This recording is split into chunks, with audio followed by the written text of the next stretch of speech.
Assalamualaikum warahmatullahi wabarakatuh. Selamat pagi anak-anak kelas 5 SDN 2 Babakan. Apa kabar hari ini? Semoga kita senantiasa selalu sehat ya. Hari ini kita memasuki awal tahun ajaran baru 2021-2022. Tentunya dengan semangat baru dan tetap mematuhi protokol kesehatan ya. Sebelum pelajaran dimulai, mari kita ucapkan bismillah bersama-sama ya. Bismillahirrohmanirrohim.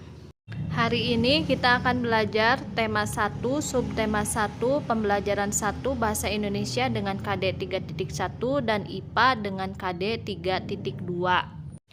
Untuk bahasa Indonesia terdapat bacaan organ gerak manusia dan hewan. Sekarang kita baca terlebih dahulu ya.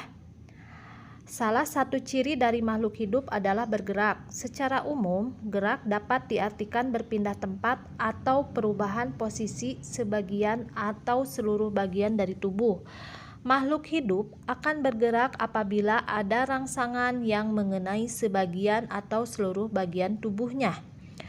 Gerak pada manusia dan hewan menggunakan organ gerak yang tersusun dalam sistem gerak. Organ gerak berguna untuk berjalan, berlari, melompat, meloncat, memegang, menggali, memanjat, berenang, dan sebagainya.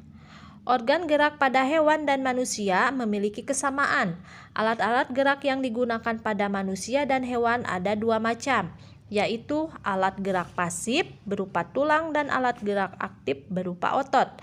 Kedua alat gerak ini akan bekerja bersama dalam melakukan pergerakan. Kerjasama antara kedua alat gerak tersebut membentuk suatu sistem yang disebut sistem gerak.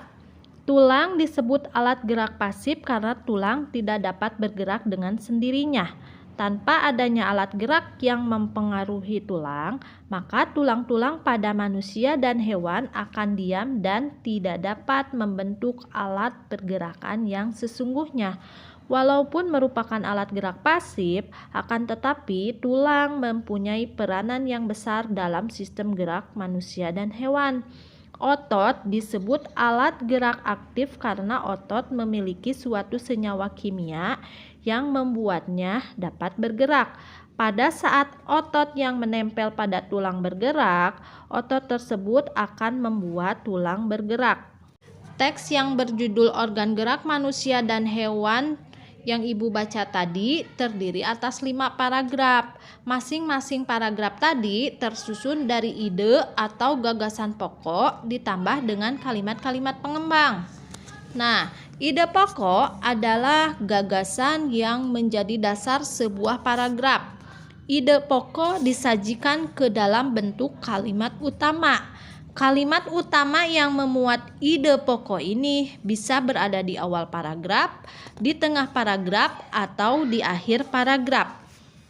Sekarang perhatikan contoh dari paragraf 1 ya. Nah, yang menjadi ide pokok dari paragraf 1 adalah salah satu ciri dari makhluk hidup adalah bergerak. Kemudian kalimat pengembangnya, secara umum, gerak dapat diartikan berpindah tempat atau perubahan posisi sebagian atau seluruh bagian dari tubuh makhluk hidup. Paham? Sekarang kita lanjut dengan IPA dulu ya. Alat gerak hewan dan manusia. Alat gerak terdiri dari dua macam. Yang pertama, alat gerak aktif yang disebut dengan otot, karena otot dapat bergerak. Kemudian ada alat gerak pasif yaitu tulang. Sekarang perhatikan gambar ya, mana yang disebut dengan otot dan mana pula yang disebut dengan tulang. Paham? Untuk mengetahui seberapa paham tentang materi tadi, sekarang kerjakan latihan berikut ya. Nah, jika ada hal yang belum dipahami, kalian bisa bertanya dengan Ibu dengan Japri atau di WA grup ya. Terima kasih.